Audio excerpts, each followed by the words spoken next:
Hey there YouTube, I'm Yukitsu, this is the Yukitsu Times. Welcome to my channel, welcome to a little bit of Total War Warhammer 2. A while back someone was asking me what my particular strategy was against Dark Elves, and this is a pretty good question. Right now I think Dark Elves are considered to be one of the strongest factions in the game, and I definitely think that that title is relatively well deserved. They've got a lot of different elements that make them quite powerful. Um, in particular, I find that Witch Elves, Sisters of Slaughter, and the Execution of Tyranid Grand are extremely good units. They're often going to be ones that just push through any sort of infantry that are not high-end elites, and since they themselves don't necessarily cost as much as some of those top-end elites that they're probably going to be able to beat, they do a fantastic job in many circumstances.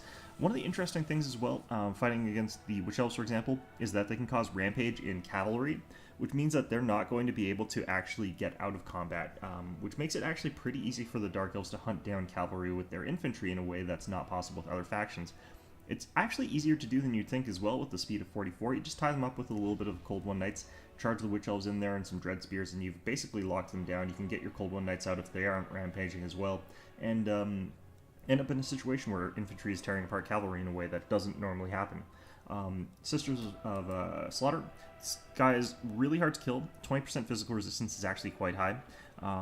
And the fact that they're just in melee killing everything, and when they lose, they become quite a lot stronger. So basically, these guys just absolutely tear through everything in melee combat in a way that is kind of grotesque.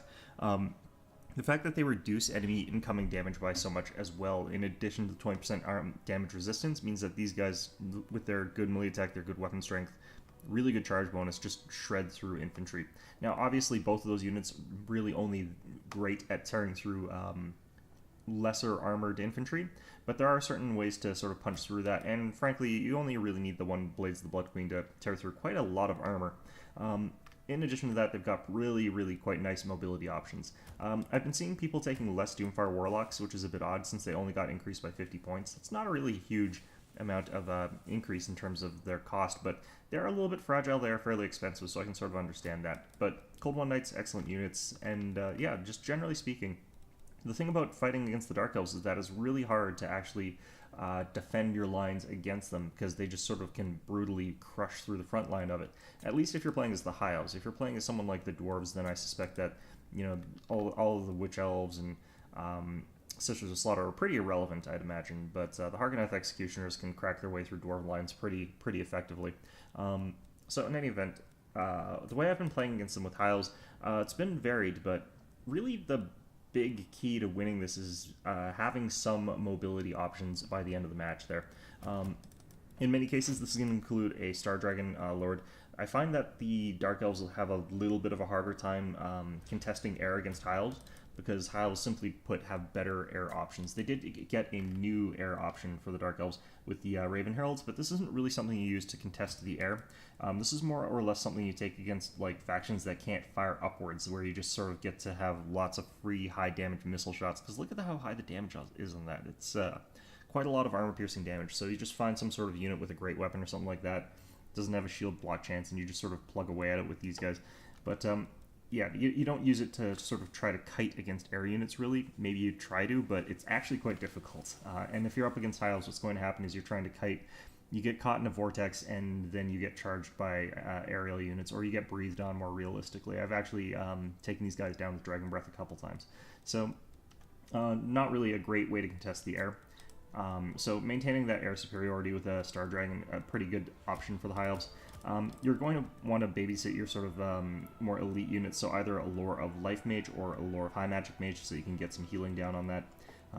I find that I don't really need any other heroes other than just the Lore of High Magic Mage there, so I can cast some healing. And if I'm not really going for that air dominance, I can also go Alariel or I can go Techless. Both of them have healing spells, and I can use those instead. I prefer Alariel for that purpose because she's got actually quite a lot of healing. And I can still put her up in the air if I really want to, just because Dark Elves don't tend to really focus on going air against High Elves. So yeah, that's sort of the way it is.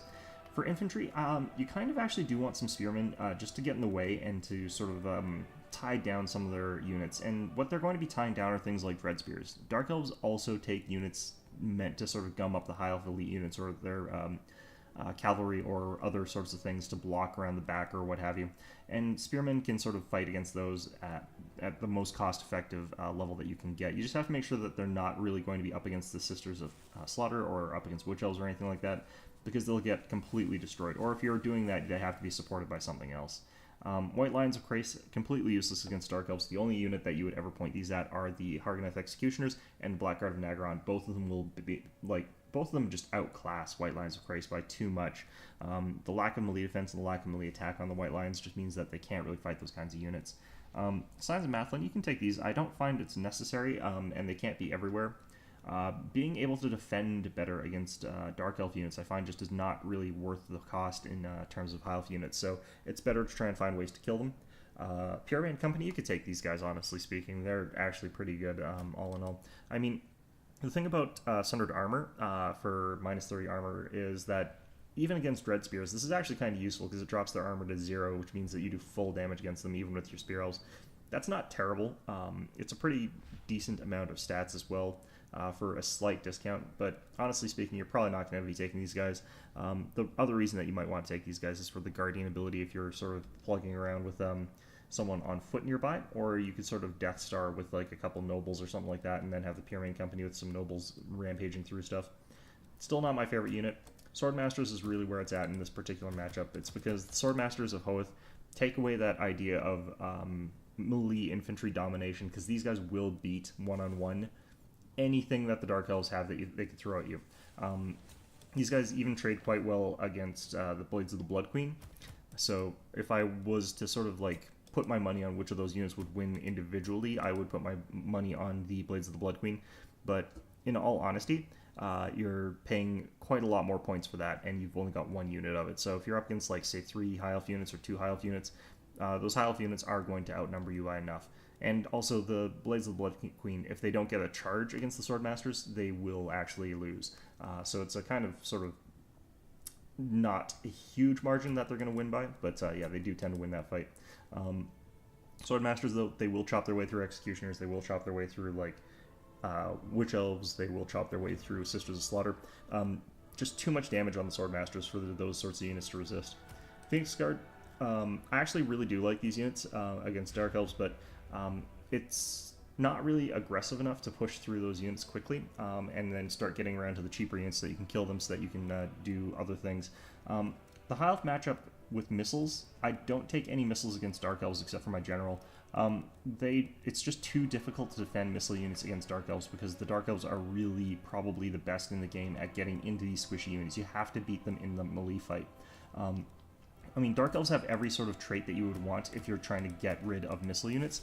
They've got fast infantry, they've got really good fast cavalry for a very good price that people tend to take quite a lot of.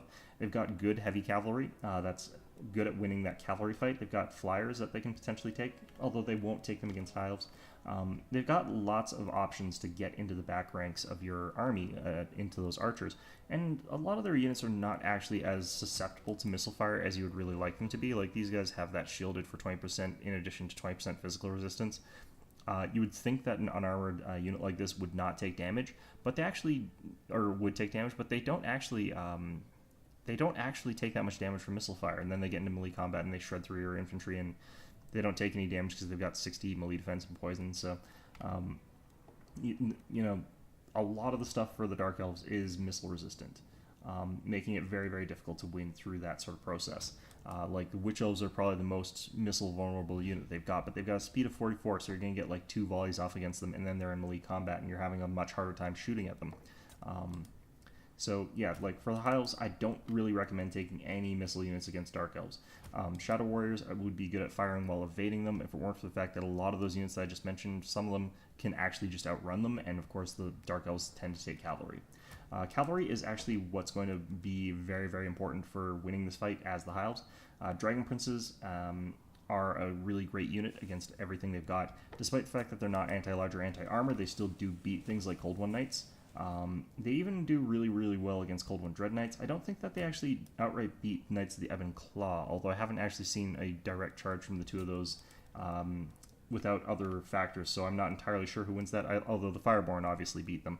The charge bonus on Dragon Princes of 80 is just too much for those Cold One Knights to withstand, so they tend to get completely wrecked in those sort of exchanges there. Plus the physical resistance is quite nice in addition, so Dragon Princes are going to be sort of that hammer that lets you crush the Dark Elves cavalry units, because they are going to come at you with cavalry, and they are going to try and have that outflank you, outmaneuver you, and destroy either your infantry or whatever it is you're doing, because you're not going to give them any opportunities to go after your missile units, because you're not going to take them against them, in my opinion. What for me has actually been kind of the linchpin of this is that I go 2 Dragon Princes and a Silverhelms unit. I can't afford usually 3 Dragon Prince units.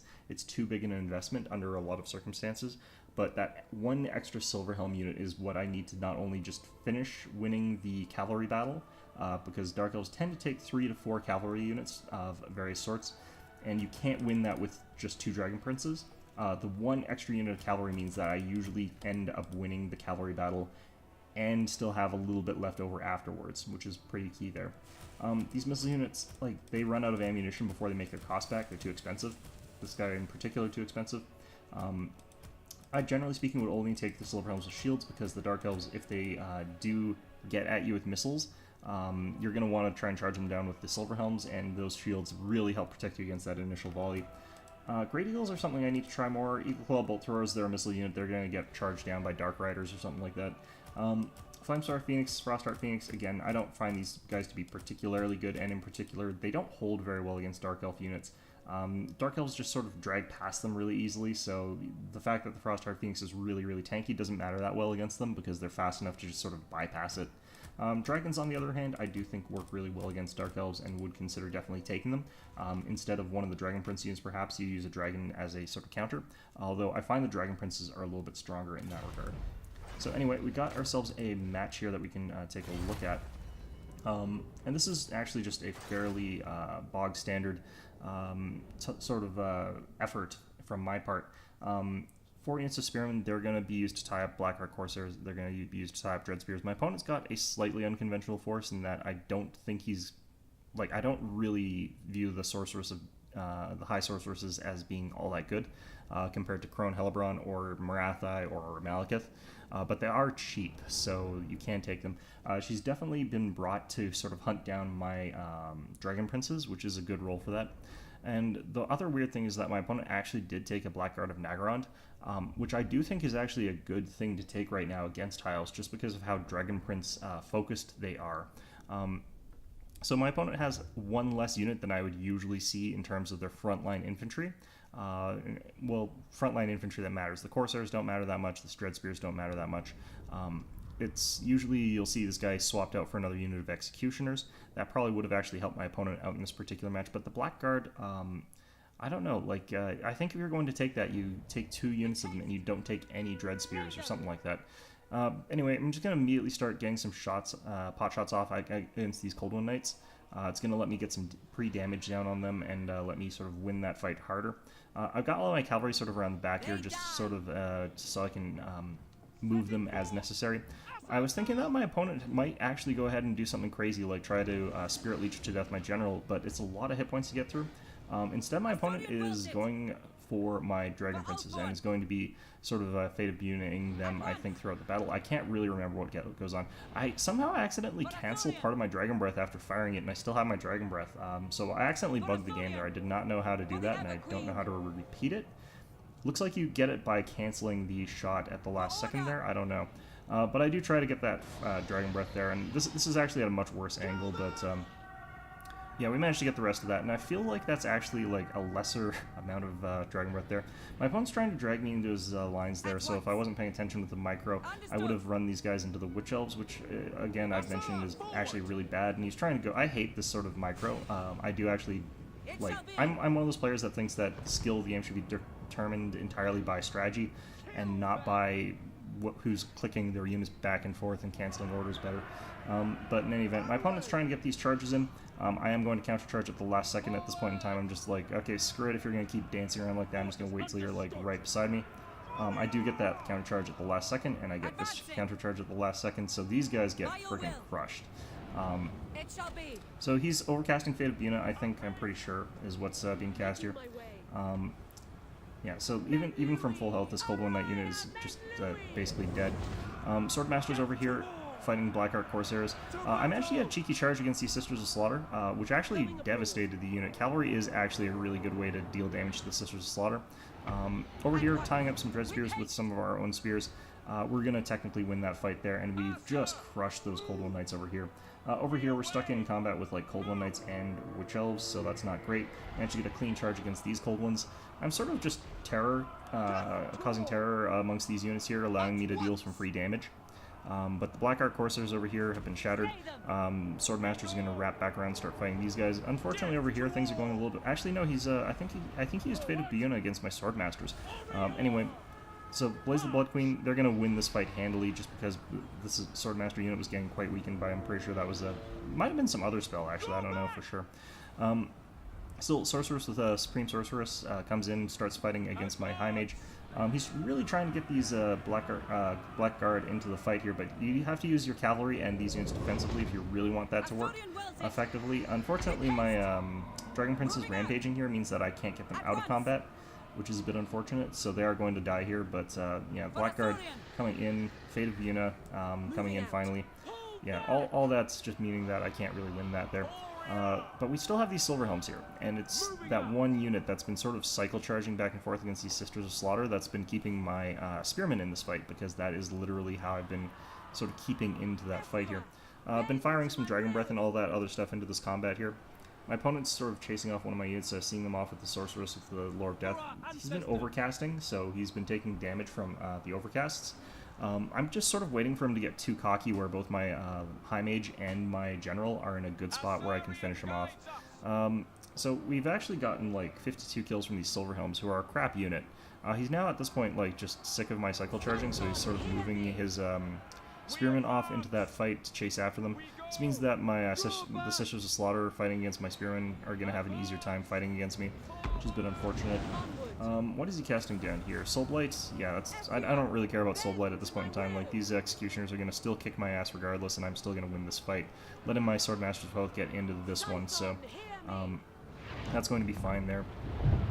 At this point, he gets too close to both my High Mage and to my General, so this means that my General, I can Tempest him, stopping him from getting around, and the Star Dragon Breath can chunk out half of his health. Cold One Knights over here basically get wiped out by a Silverhelm charge. I'm going to be able to run away at the Silverhelms because they're a much faster unit than the Cold One Knights. So we're going to get them out of that combat there. Swordmaster's coming back into this fight against the Blades of the Blood Queen. I think I rear charge them at this point in time. We also managed to use remnants of our Swordmasters to go finish off these Dread Spears. But without my opponent's General at this point in time, things are looking pretty good. Yeah, so I charge into the Blades of the Blood Queen, and that's just a really bad fight for them. Silverhelm's coming back in for another cycle charge against these Sisters of Slaughter, especially now that those Dread Spears have moved out of the fight to try and chase away my Silverhelms. You really have to keep these guys sort of close by. I just chuck a Soul Blight at the Witch Elves for the hell of it, but at this point in time, charging into the Swordmasters of Hoeth, they've been doing their thing for quite some time now. He's going to charge into my Swordmasters with his Cold One Knights, finish them off there, but realistically speaking, there's not a whole lot left my opponent can actually do here. He does frenzy my unit of Swordmasters, but their melee defense is not going to be what's protecting, it's their armor in this particular case here, and the Dragon's still running a bit rampant here. Managed to get another set of charges in from our Silverhelms, and this time it's actually enough to shatter these units here. And those units just so we're both shattered there. And at this point in time, my opponent is out of units, and it's just the end of the game. So yeah, very aggressive, playing very aggressively with the bow on the Lord at the start of this one. I'm not sure if he would have been better off general sniping, but honestly speaking, I think that the Swordmasters and the Dragon Princes are actually more dangerous units than the General is. In this particular case, Swordmasters managed to be the brunt of the killers. Don't underestimate the Dragon Prince kills here by contrast to the Silverhelms. Remember, the Silverhelms spent the entire game cycle charging unarmored infantry. The Dragon Princes were fighting Cold One Knights, so there's a major difference in terms of the quality of the things that these guys were killing. The Silverhelms, like, they're a really crappy unit, but they're still enough to swing the balance of the game in my favor, and they're cheap enough that I can sort of take them for that purpose there. Spearmen, like, they're crap. They really are just kind of a really trashy unit, but they're enough to hold up the Dread Spears that my opponent had. They were enough to actually hold up the Sisters of Slaughter for a very long time while I was cycle charging. Part of the fact of the matter is that while the Sisters of Slaughter will beat infantry units really, really effectively, they take a long time to do it. whereas Witch Elves, they will do it very, very quickly. He threw those into the wrong kinds of units, though, cavalry and stuff like that. Well, actually, no, that let him kill my Dragon Princes, but yeah, Executioners, Blades of Blood Queen, Executioners there, excellent job there. The Blackguard of Nagarond. I've got mixed feelings about him taking this unit here. They did definitely finish off one of my unit of Dragon Princes really, really quickly, but I think if you're going to take Fate of Buna, you just really go for the Dragon Princes with Fate of Buna and ignore taking the Blackguard of Nagarond. Just ignore the Sword Masters and hope that you can win with the Blaze of the Blood Queen, that you can win with the Witch Elves and all that other stuff instead. Because, I mean, Sword Masters did get a humongous number of kills. In fact, they rival the Blades of the Blood Queen in terms of number of kills. One of them exceeding him, one of them lesser. So even though he was using things like Fate of Buna, like just cracking through multiple units of Corsairs and stuff like that, just very, very powerful. So I think that, yeah, like this is kind of the composition that you want to use against the Dark Elves in terms of the meta right now. They just are too offense-oriented and too blitz-oriented to take missiles against them and to play the skirmishy defending style. As the High Elves, you really just clear away the stuff so that your elite infantry can kill everything, is sort of the way of things right now. But yeah, in any event, hope you found this episode enjoyable, and of course, as always, hope to see you guys all next time.